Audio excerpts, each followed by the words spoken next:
जिसने राय दिया। चलिए, तो प्यारे बच्चों मेरे पास यहाँ पर लिक्विड है, सपोज करो कोई लिक्विड को, तो कोई खास लिक्विड नहीं, वाटर है। ओके, मैं इस लिक्विड को जो है ये 3 कंटेनर है, 3 कंटेनर को मैंने एक पाइप से ज्वाइन कर दिया, राइट है क्या। अब मैं यहाँ पर लिक्विड फिल करने जा रहा हूँ इस कंटेनर में, तो देखते हैं कि इन दोनों कंटेनर में किस तरह से लिक्विड का हाइट बढ़ता है, करेक्ट है। चलिए, अभी फिलहाल मैं इसके अंदर यहाँ पर लिक्विड फिल करने जा रहा हूँ, तो आप देख सकते हैं कि लिक्विड यहाँ से उधर ट्रांसफर हो रहा है। अच्छे से जूम कर देखना बेटा, क्या लिक्विड इधर से ट्रांसफर हो रहा है, राइट। अब जूम कर बतलाओ इस तरह वीडियो के अंदर, इसी के अंदर जा रहा है अभी लिक्विड, क्यों, क्योंकि इसमें से उसमें जाएगा। आओ खली बताओ उसको, अभी लिक्विड इसमें से उसमें जा रहा है, राइट है। मैं इस लिक्विड को भी इसके अंदर डाल देता हूँ, नो प्रॉब्लम। कोई भर के लाएंगे ऐसे, हाँ छोटी छोटी मछलियां हैं ये। हाँ, लिक्विड का लेवल अब यहाँ पर भी शुरू हो गया, राइट है क्या, जबरदस्त। जाओ पीछे जाओ, पीछे कैमरा।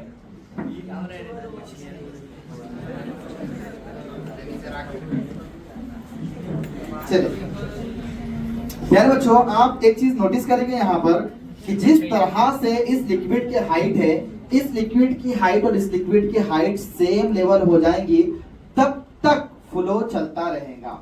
फिर जब हाइट हो जाएगी सेम, तब फ्लो रुक जाएगा, ठीक है। इसे हाइड्रोस्टैटिक पैराडॉक्स कहते हैं। देखते हैं, लिक्विड इससे उसमें ट्रांसफर हो रहा है, उसमें से ट्रांसफर हो रहा है।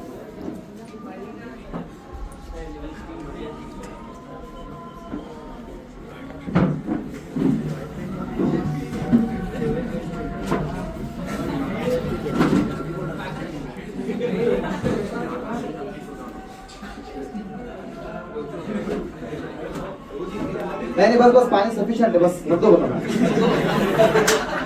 जज़ाकल्लाह अरफात भाई, जज़ाकल्लाह, बहुत शुक्रिया आपका। मैं समझ सकता हूँ आपने कहाँ से लाया वैसे, वो बकेट कहाँ लगी हुई थी, मैं अंदाजा कर सकता हूँ।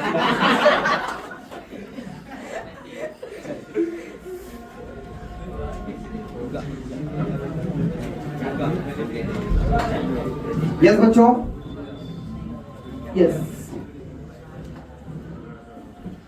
अगर आप देखें तो अब पानी का फ्लो रुक चुका है।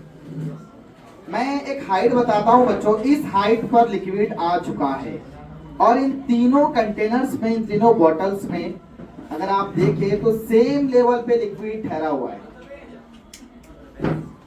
सिमिलरली सोचना ये चाहिए था कि यहाँ पर ज्यादा लिक्विड है तो यहाँ पर ऊपर तक जाना चाहिए, और यहाँ पर उससे ऊपर जाना चाहिए, लेकिन ऐसा नहीं हुआ। क्यों ऐसा? आपने ये देखा कि यहाँ पर तीनों भी कंटेनर के अंदर लिक्विड की हाइट सेम आई। रीजन क्या है? रीजन ये है कि प्रेशर जो बेसिकली होता है वो होता है रो जी एच। रो यानी डेंसिटी ऑफ लिक्विड, जी यानी एक्सेलरेटेड ग्रेविटी, और एच यानी height of a liquid. Okay ना, ये लिक्विड कॉलम है। अभी देखो बच्चों, मैंने जो समझाया आपको कि बेसिकली प्रेशर डिपेंड करता है किसके ऊपर, रो पर, जी पर, एच पर। यहाँ पर डायमीटर नहीं है क्या? ऐसा इसका डायमीटर कम है, इसका ज्यादा है, इसका और ज्यादा है, उन पर डिपेंड करने के लिए नहीं, फॉर्मूले में अवेलेबल है तो डिपेंड नहीं करेंगे उन पर, तो डिपेंड करेगा सिर्फ और सिर्फ एच पर, हाइट पर। अब तीनों में हाइट एक जैसी क्यों हुई? मैंने वही समझाया, अगर ये दोनों कांस्टेंट है, रो जी अगर कांस्टेंट है तो प्रेशर डायरेक्टली प्रोपोर्शनल है एच के। मतलब हाइट जितनी बढ़ेगी प्रेशर उतना बढ़ेगा, हाइट जितनी कम और प्रेशर उतना कम, राइट है। तो यहां पर ये प्रेशर को तीनों के अंदर इक्वली डिस्ट्रीब्यूट करना था, तो उसको हाइट को कहीं पर क्या करना पड़ेगा, बढ़ाना पड़ेगा, कहीं पर कम करना पड़ेगा। लॉजिकली अपन ऐसा सोचे तो, लेकिन मैंने जैसे बताया आपको, यहाँ पर डायमीटर कोई कंसेप्ट है ही नहीं, डायमीटर का कोई कंसंट्रेशन है ही नहीं, डिपेंडेंसी कोई है ही नहीं, तो इसीलिए हाइट सेम हो जाएगी और प्रेशर हर पॉइंट पर सेम आएगा। यस और नो? अभी मैं आपको समझाता हूँ कि सर ऐसा हुआ कैसे। बात सही है, तुम जो बोल रहे हाइट पे डिपेंड करता है वो सब सही है, लेकिन और भी डीप समझाओ तो मैं आपको यहाँ पर इस फोटो के जरिए से डीप समझाने की कोशिश करता हूँ, राइट है क्या? इस फोटो के जरिए से देखो। अभी बच्चों हमारे पास यहाँ पर आपको पता है नॉर्मल रिएक्शन क्या होती है? हमेशा जैसे पानी ऊपर चढ़ेगा तो परपेंडिकुलर लगता है, ऐसे नॉर्मल रिएक्शन, राइट है, perpendicular to the surface, perpendicular to the surface normal reaction. और यहाँ पर भी ऐसे लेंगे, normal reaction perpendicular to the surface, right है क्या? और जब नॉर्मल रिएक्शन ऐसी लगेंगी तो लिक्विड क्या होगा बच्चों, ऐसे एक स्ट्रेट वे के अंदर ऊपर चल जाएगा। मतलब यहाँ पर वर्टिकल कंपोनेंट कोई नहीं है, वर्टिकल कंपोनेंट लिक्विड को ऊपर लेके चलने वाला कोई है क्या? हॉरिजॉन्टल कंपोनेंट है, सिर्फ हॉरिजॉन्टल रहेगा, है ना। और लिक्विड जो भी एक लेवल तक बनेगा और रुक जाएगा। अब सवाल है इनका, ठीक है, अगर यहां देखें तो नॉर्मल रिएक्शन परपेंडिकुलर ऐसी जाएगी, यस और no, perpendicular to the surface. यहां पर देखेंगे तो नॉर्मल रिएक्शन ऐसी परपेंडिकुलर जा रही है, यहां देखें तो ऐसी परपेंडिकुलर जा रही है। क्या बात है सर, कुछ समझ में आ रही है बात? 90 डिग्री का एंगल, यस यस यस, यहां पर बनाना है, यस बच्चों। अब 90 डिग्री का एंगल जो बन रहा है यहाँ पर और नॉर्मल रिएक्शन ऐसे लग रही है, तो इसके दो कंपोनेंट पॉसिबल है क्योंकि ये इंक्लाइंड है। तो दो कंपोनेंट कैसे बनेंगे, एक कंपोनेंट ऐसा, एक कंपोनेंट ऐसा, राइट है क्या? एक कंपोनेंट ऐसा और एक कंपोनेंट ऐसा, राइट है क्या? एक वर्टिकल एक हॉरिजॉन्टल। अच्छा, ये दोनों कंपोनेंट जो करेंगे ना बच्चों, ऐड हो जाएंगे। क्या हो जाएंगे? और लिक्विड को ऊपर लेके चलेंगे। यहां पर देखो, अगर आप गौर करेंगे इस जगह पर आप देखेंगे तो यहाँ पर कोई ऊपर ले जाने वाले कंपोनेंट कोई नहीं लिक्विड को, है क्या? नहीं है। बट यहाँ देखेंगे ना आप सोचना ये चाहिए था, आपने क्या सोचना चाहिए था बच्चों, कि ये सर ऐसे फैल रहा है तो लिक्विड का लेवल थोड़ा इसमें कम आना चाहिए, इसमें लिक्विड का लेवल थोड़ा कम होना चाहिए सर, इसके बराबरी में नहीं आना चाहिए, क्योंकि सर ये थोड़ा फैल रहा है, मतलब इसका डायमीटर बढ़ते आ रहा है। जब डायमीटर बढ़ रहा है तो थोड़ा कम होना चाहिए होता है, राइट है क्या? बट हो रहा कैसा, वैसा हो रहा क्या? नहीं हो रहा। यहाँ पर हो जा रहा है ऐसे कि लिक्विड का लेवल ही बढ़ जा रहा है। तो क्यों बढ़ रहा है? क्योंकि ये नॉर्मल रिएक्शन जो है ना, तो वर्टिकल कंपोनेंट एक दूसरे में ऐड हो रहा है, यानी लिक्विड को नीचे से ऊपर खींच रहा है। बेसिकली समझो, ऐसे लिक्विड क्या कर रहा है, ऊपर से नीचे से ऊपर खींच रहा है। अब हॉरिजॉन्टल कंपाउंड इन्हीं की तरह है भी, जैसे यहाँ पर था वैसे यहाँ पर है। नहीं समझा भी? अच्छा, अब अगर हम सोचेंगे यहाँ पर हम क्या चाह रहे थे, लिक्विड कम होना कि बढ़ना? यहाँ पर दिमागी तौर से लॉजिकली हम सोच रहे थे लिक्विड यहाँ पर कम होना। पैराडॉक्स क्या बतला रहा, बढ़ रहा। क्यों? उसके पीछे साइंस क्या है? नॉर्मल रिएक्शन के दो कंपोनेंट, हॉरिजॉन्टल वर्टिकल, इंक्लाइंड है तो दो कंपोनेंट वर्टिकल मिलके प्लस हो जाए और क्या हो रहा है, लिक्विड को ऊपर चढ़ा दे ऊपर, तो इन्हें सेम हाइट तक पहुंच जा रहा, राइट है।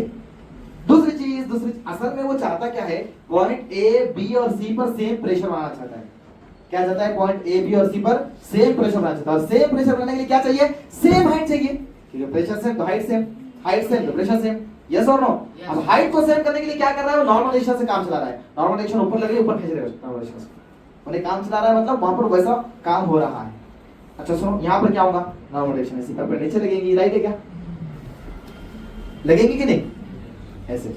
तो जब मैं इस तरह से इसके दो कंपोनेंट कर दूंगा, राइट है, तो ये दो है यहाँ पर, ये दोनों राइट है कि नहीं? इन दोनों को प्रॉब्लम नहीं है। अब जो ऊपर लगने वाले थे वो कहां जा रहे?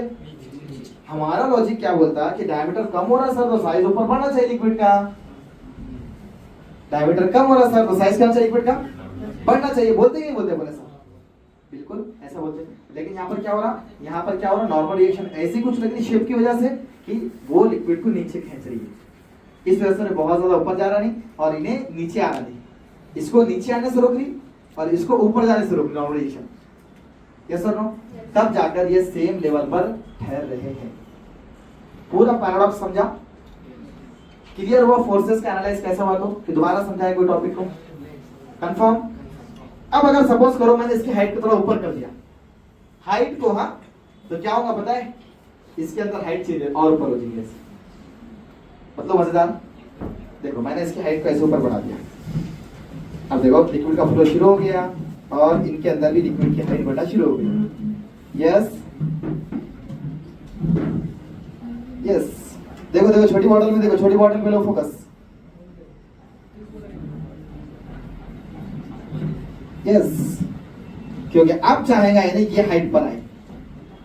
जा रहा है पानी आगे? यस और नो? एक की हाइट बढ़ा है। अच्छा, इसमें से अगर मैं सपोज करो, आप देखो दोबारा फिर वो सेम हाइट, इधर से लिक्विड उधर से लिक्विड। लिक्विड के ज्यादा या कम रहने पर डिपेंडेंस नहीं है, बल्कि हाइट पर है। लॉजिकली बच्चा के ज्यादा लिक्विड है, इसमें चला नहीं, हाइट से तो कभी नहीं देगा। अगर सपोज करो मैंने इसको ऊपर ले लिया ना, इसको ऊपर ले लिया, अब ये हाइट पे नहीं, तीनों इसके अंदर से लिक्विड इसमें फ्लो होना शुरू हो जाएगा, तीनों को मेंटेन करने के लिए। कंक्लूड क्या हुआ, हाइट के चेंज होने से लिक्विड का लेवल चेंज हो, प्रेशर चेंज हो जाता है, राइट है क्या? पूछ रहा है कुछ डाउट है यहाँ पर? तो हाइड्रोस्टैटिक पैराडॉक्स हमारा नेक्स्ट टॉपिक था बच्चों।